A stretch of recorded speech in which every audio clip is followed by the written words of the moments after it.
संगमनी वसूना चिकितुषी प्रथमा यज्ञियाना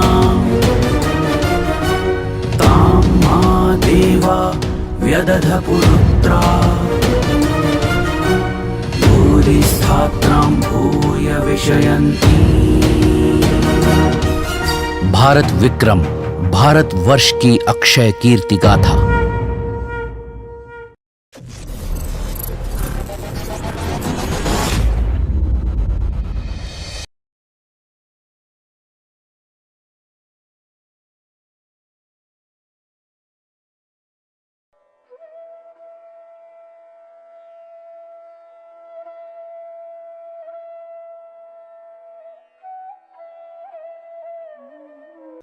प्राचीन काल में व्यक्तिगत व्यवस्था के दो स्तंभ थे, पुरुषार्थ और आश्रम।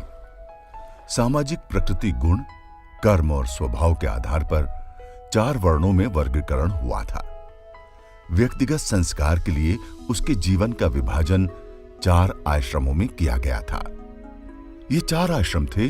पहला ब्रह्मचर्य, दूसरा गृहस्थ, तीसरा वानप्रस्थ और चौथा सन्यास। जिसमें सम्यक प्रकार के श्रम किया जाए वो आश्रम है, अथवा आश्रम जीवन की वो स्थिति है जिसमें कर्तव्य पालन के लिए पूर्ण परिश्रम किया जाए। आश्रम का अर्थ अवस्था विशेष विश्राम का स्थान, ऋषि मुनियों के रहने का पवित्र स्थान आदि भी किया गया है। आश्रम व्यवस्था का जहां शारीरिक और सामाजिक आधार है, वहीं उसका आध्यात्मिक अथवा दार्शनिक आधार भी है। भारतीय मनीषियों ने मानव जीवन को केवल प्रवाह न मानकर उसको सोद्देश्य माना था और उसका ध्येय तथा गंतव्य निश्चित किया गया था। जीवन को सार्थक बनाने के लिए उन्होंने 4 पुरुषार्थों धर्म, अर्थ, काम तथा मोक्ष की कल्पना की थी।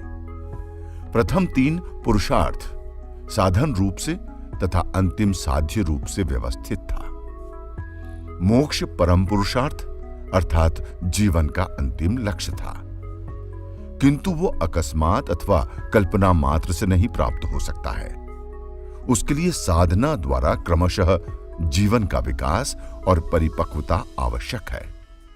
इसी उद्देश्य की पूर्ति के लिए भारतीय समाजशास्त्रियों ने आश्रम संस्था की व्यवस्था की। आश्रम वास्तव में जीव का शिक्षणालय अथवा विद्यालय है। सुसंगठित आश्रम संस्था भारतवर्ष की अपनी विशेषता है, किंतु उसका एक बहुत बड़ा सार्वभौम और शास्त्रीय महत्व है। यद्यपि ऐतिहासिक कारणों से इसके आदर्श और व्यवहार में अंतर रहा है, जो मानव स्वभाव को देखते हुए स्वाभाविक है।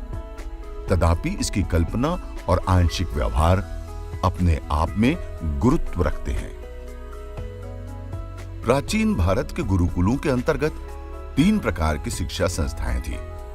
पहला गुरुकुल, जहां विद्यार्थी आश्रम में गुरु के साथ रहकर विद्या अध्ययन करते थे।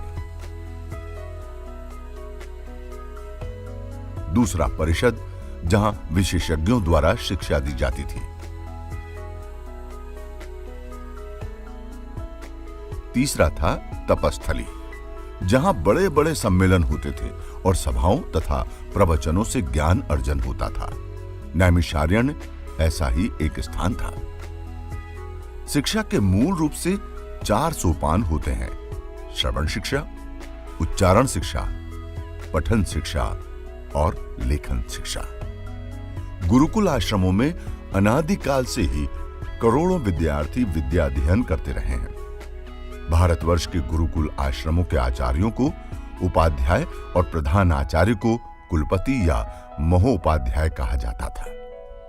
गुरुकुलों के इतिहास में भारत की शिक्षा व्यवस्था और ज्ञान विज्ञान की रक्षा का इतिहास समाहित है। भारतीय संस्कृति के विकास में 4 पुरुषार्थों, 4 वर्णों और 4 आश्रमों की मान्यताएं तो अपने उद्देश्यों की सिद्धि के लिए अन्योन्याश्रित थे। गुरुकुल भी उनकी सफलता में बहुत बड़े साधक थे। परिवारजन 6, 8 अथवा 11 वर्ष के बालकों को यज्ञोपवीत, उपनयन अथवा उपवीत संस्कार के पश्चात गुरुकुलों में भेजे जाते थे। गुरु के पास बैठकर वे ब्रह्मचारी के रूप में शिक्षा प्राप्त करते थे। गुरु उनके मानस और बौद्धिक संस्कारों को पूर्ण करता हुआ उन्हें सभी शास्त्रों एवं उपयोगी विद्याओं की शिक्षा देता तथा अंत में दीक्षा देकर उन्हें विवाह कर गृहस्थाश्रम के विविध कर्तव्यों का पालन करने के लिए वापस भेजता।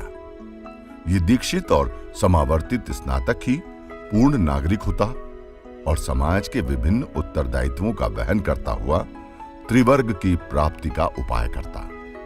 स्पष्ट है, भारतीय सभ्यता और संस्कृति के विकास में गुरुकुलों का महत्वपूर्ण योगदान था।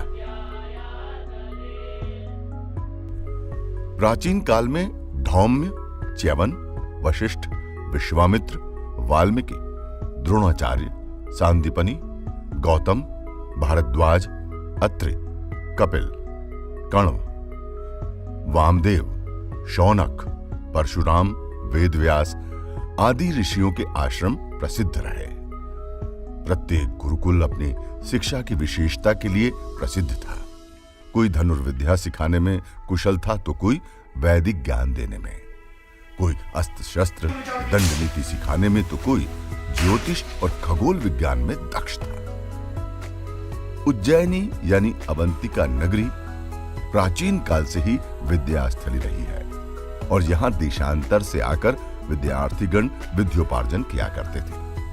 यहां भी गुरु शिष्य परंपरा से अध्ययन अध्यापन हुआ करता था। अवंतिका नगरी में मंगलनाथ मंदिर के निकट अंकपात्र क्षेत्र में गुरु सांदीपनि आश्रम आज भी विद्यमान है। यह वही स्थान है जहां वासुदेव ने श्री कृष्ण का यज्ञोपवीत संस्कार कर भाई बलराम के साथ ज्ञान प्राप्त करने हेतु भेज दिया था। श्री कृष्ण के परम मित्र सुदामा भी उनके साथ थे। तदंतर समस्त विज्ञानों को जानते हुए और सर्वज्ञान संपन्न होते हुए भी वीरवर कृष्ण और बलराम गुरु शिष्य संबंध को प्रकाशित करने के लिए उपनयन संस्कार के अनंतर विद्योपार्जन के लिए काश्यप गोत्रीय काशी में उत्पन्न हुए अवंतिपुरवासी सांदीपनि मुनि के आश्रम में आए। ऐसा कहा जाता है कि श्री कृष्ण लिखने की पट्टियां धोकर अंक मिटाते थे, अतः इस क्षेत्र का नाम अंकपात पड़ गया। पुराणों में उल्लिखित गोमती कुंड भी सांदीपनि आश्रम में पानी की आपूर्ति का स्रोत था। यहां पर गुरु शिष्य परंपरा से प्रत्येक स्नातक को सार्वभौम हित के लिए चतुर्दश विद्याएं सिखाई जाती थी, जो इस प्रकार है: ऋग्वेद, यजुर्वेद, सामवेद, अथर्ववेद, व्याकरण शास्त्र, शिक्षा शास्त्र, निरुक्त शास्त्र, छंद शास्त्र, धर्मशास्त्र, कल्पशास्त्र, ज्योतिष शास्त्र, पुराण, न्याय, मीमांसा 14 विद्याओं के साथ ही श्री कृष्ण गुरु सांदीपनि द्वारा 64 दिन में 64 कलाओं में भी पारंगत हुए थे। वे 64 कलाएं इस प्रकार हैं: गान विद्या, वाद्य भांति भांति के बाजे बजाना, नृत्य, नाट्य, चित्रकारी, बेल बूटे बनाना, चावल और पुष्पादि से पूजा के उपहार की रचना करना, फूलों से सेज बनाना, दांत, वस्त्र और अंगों को रंगना, मणियों की फर्श बनाना, शैया रचना, बिस्तर की सज्जा, जल को बांध देना, विचित्र सिद्धियां दिखलाना, हार माला आदि बनाना, कान और चोटी के फूलों के गहने बनाना, कपड़े और गहने बनाना, फूलों के आभूषण से श्रृंगार करना, सुगंध वस्तुएं, इत्र, तैल आदि बनाना, इंद्रजाल, जादूगरी, हाथ की पुती के काम, तरह तरह के खाने की वस्तुएं बनाना, तरह तरह के पीने के पदार्थ बनाना, सुई का काम, कठपुतली बनाना,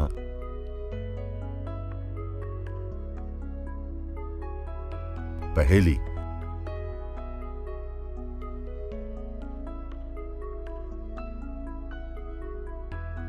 ग्रंथों के पढ़ाने की चातुरी, नाट्य आख्यायिका आदि की रचना करना, समस्या पूर्ति करना, पट्टी, बेंत, बाण आदि बनाना,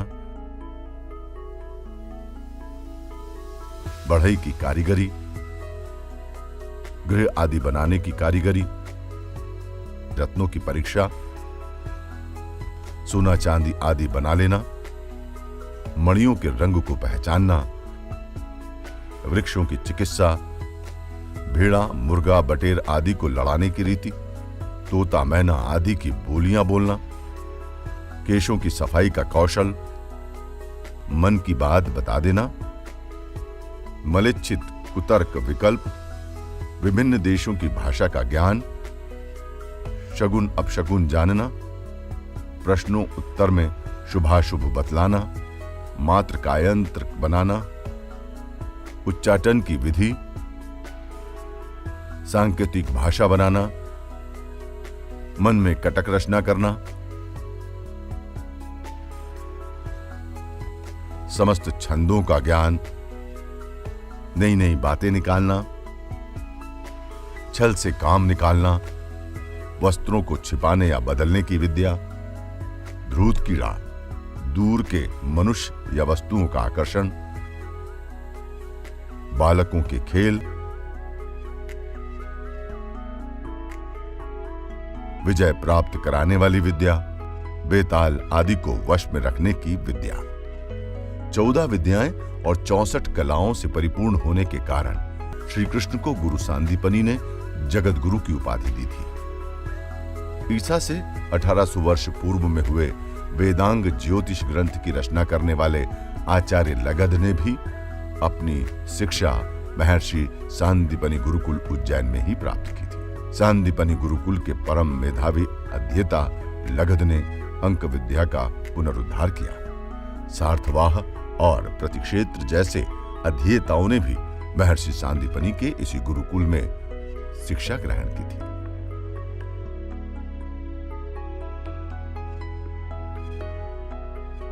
अतएव भारतीय राष्ट्रीय और सांस्कृतिक पुनर्जागरण के युग में प्राचीन गुरुकुलों की परंपरा पर अनेक गुरुकुल स्थापित किए गए और राष्ट्र भावना के प्रसार में उनका महत्वपूर्ण योगदान रहा। आज भी ये विद्याएं प्रासंगिक हैं। पाश्चात्य वैज्ञानिक गण सतत अपने अनुसंधान को चतुर्दश विद्या के अनुसार संगठित कर रहे हैं और इसका प्रभाव भी देखा जा रहा है। With those things which attain fame by serving you. यद्यपि आधुनिक अवस्थाओं में प्राचीन गुरुकुलों की व्यवस्था को यथावत पुनः प्रतिष्ठित तो नहीं किया जा सकता, तथापि उनके आदर्शों को यथावश्यक परिवर्तन के साथ अवश्य अपनाया जा सकता है।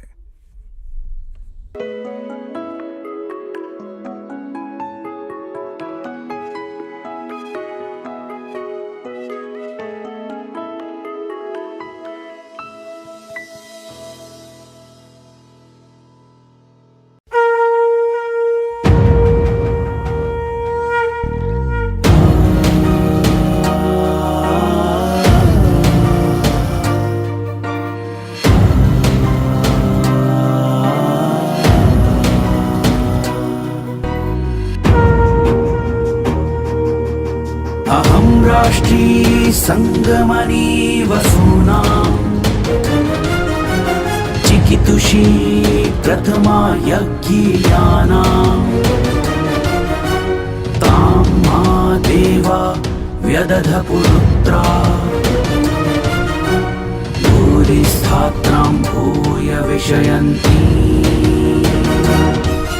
भारत विक्रम भारत वर्ष की अक्षय कीर्ति गाथा।